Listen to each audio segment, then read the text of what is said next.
কাকুর বাড়ি কি চন্দননগরে? হ্যাঁ, চন্দননগর নতুন পল্লী। আচ্ছা আচ্ছা, কত বছর ধরে করছো? আমি 1 বছর ধরে করছি।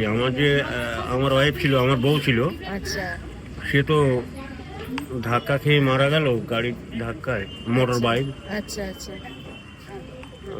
জানুয়ারি 3, আচ্ছা 3 তারিখ আচ্ছা সন্ধ্যেবেলা অ্যাক্সিডেন্ট হলো। আচ্ছা 11 তারিখে মারা গেল। আচ্ছা এই অবস্থায় আমি বেঁচে আছি। কি করবো বলো? আচ্ছা। এখন তুমি তাহলে একাই নাকি? এই একাই বলতে কি, ওই আছে আচ্ছা, বন্ধু বান্ধব পাশে আছে। কে নিয়ে যায় বাড়িতে তোমাকে এখান থেকে? আমি একাই যাই। একাই চলে যাও? আমার একটা ওরিয়েন্টেশন মোবিলিটি আছে, তার দ্বারা চলাচল। ও আচ্ছা আচ্ছা আচ্ছা। আর ছেলে মেয়ে আছে? ছেলে মেয়ে আছে। আচ্ছা। আর নিচে দেখতে পাচ্ছি না লেখা রয়েছে কাকু এই খাবারগুলো বিক্রি করে? পুরো ডামে থাকে নাকি? হ্যাঁ পুরো ডামটাই রয়েছে? হ্যাঁ, ড্রামে থাকে। আর এখানে কি করি গেছে দেখো, আচ্ছা আচ্ছা, এখানে আবার কি করি গেছে। বাহ। আমি আর কি বলবো, তোমরা যা করছো। এটা কে লিখেছে ওটা? ওটা আরেকজন ভিডিও করেছিল ওই। আচ্ছা।